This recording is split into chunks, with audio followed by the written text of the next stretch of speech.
It's better to find out the flaws in your plan through action than to overanalyze yourself into stagnation.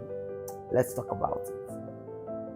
So, in 2012, yes, I started my laundry business. It was called Freddy's Place at the time. Right now it's 727 Laundry, but I called it Freddy's Place at the time because I was being a daddy's girl and all of that. Anyway, how did it start? I was outside of my house with a mentor, just talking, and he, in passing, just said, I wish there was a laundry in Independence Layout. I have to go all the way to New Haven to wash my clothes. And I was like, there's no laundry around here. And he's like, yes, he has to go all the way to New Haven to wash his clothes. For those who know Enugu, you know this place is. And so I told him, can you hold on for 3 days? I'll learn how to start running laundry and I'll get back to you. I didn't know anything about doing laundry. I personally hated doing my own laundry, right?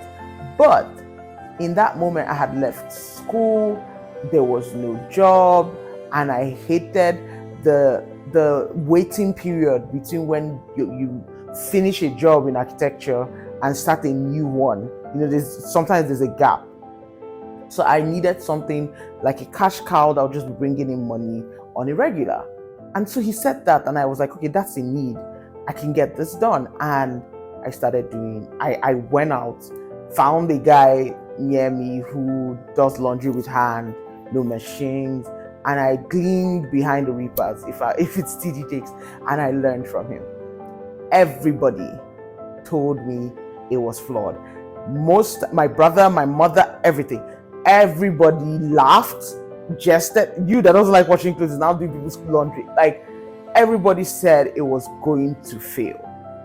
But it turned out to be the first profitable business I ever started. And it birthed the cleaning service, and it birthed the beddings, it birthed the air freshener, and the liquid soap that we eventually started making in Enugu State. So I say this to say, I did not listen to the naysayers. I saw a need.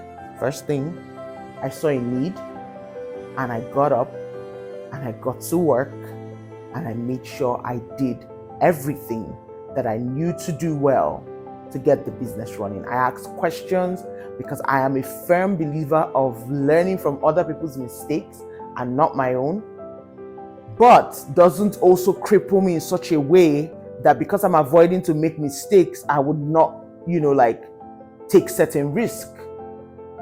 So I found people in business and I asked questions, and they were happy to. One thing I've learned, well, some people, not all, but I found out that a lot of entrepreneurs are willing to tell you, don't step into the same landmines that I stepped into. Follow this way, don't follow that way. I'm one of them. I will happily tell you all my failures so you don't have to do it, so that you can move forward much more faster.